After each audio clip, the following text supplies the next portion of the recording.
Hey everyone, welcome back for another deep dive. You know those deep dives into those crazy stories you see flashing across your news feed? Yeah, those ones. Today, we're talking about a story that seemed like something straight out of Hollywood. Yeah. A real disaster movie kind of thing. Right. Sinkholes. Yeah.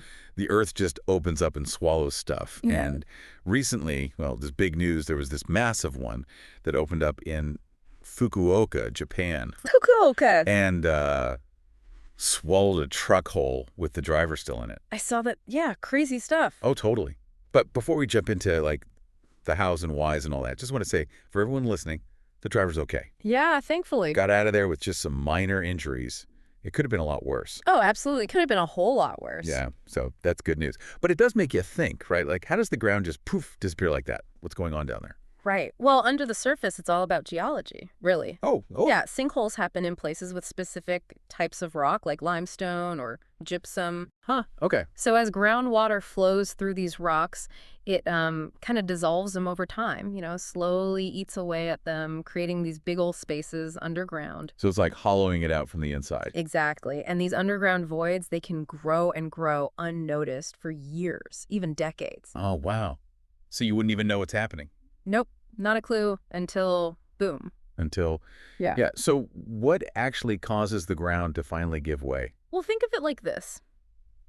You've got this delicate balance, right? You got the weight of everything on top, the soil, the buildings, roads, everything, Okay. and then you have the support structure underneath, which is now riddled with these holes. Okay. Eventually, that weight up top, it just becomes too much. It overwhelms the weakened support, That makes sense. and bam, the ground collapses into the void, creating that sinkhole you see. And sometimes it happens really fast, huh? Like out of nowhere. Oh, yeah, absolutely. In some cases, it's a slow process, the ground gradually sinking over time.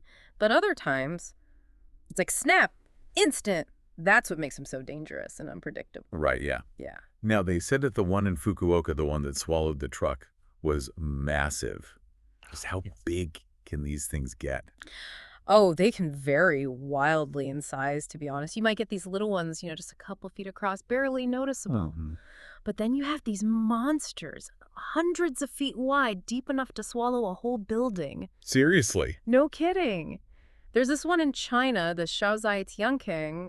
It's so huge, it's got its own ecosystem down there, like trees, plants, animals, the whole shebang. Whoa, a whole little world down there. That's kind of incredible. Yeah, it is. It's pretty amazing. But okay, thinking about all this makes me wonder, what about us?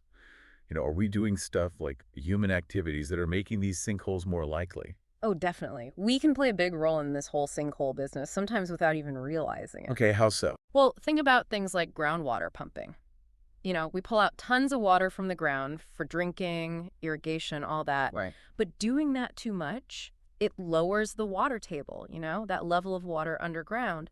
And that can weaken that support structure holding everything up. Yeah, and then you got all the construction and development, changing how water drains naturally, putting more weight on the ground. All this can kind of tip the scales, make the ground more prone to collapsing. So it's like we're poking the bear a bit, messing with the natural balance down there. Yeah, kind of. But hey, the good news is there are ways to mitigate these risks, even predict where these sinkholes might pop up. Oh, really?